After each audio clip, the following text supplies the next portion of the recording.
Are you tired of guessing which backlinks your competitors have that you don't? Learn how to find every missing link in under 2 minutes.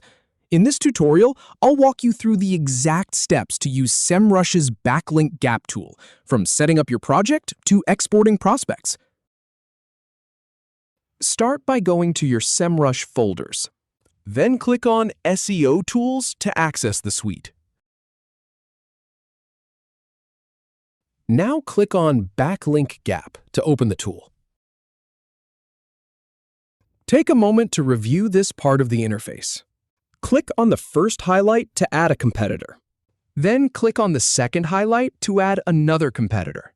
Now click on Root Domain to set the analysis scope. Then switch to Subdomain for a more granular view.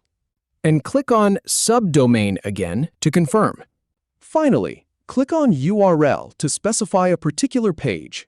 Then click on Find Prospects to generate the report.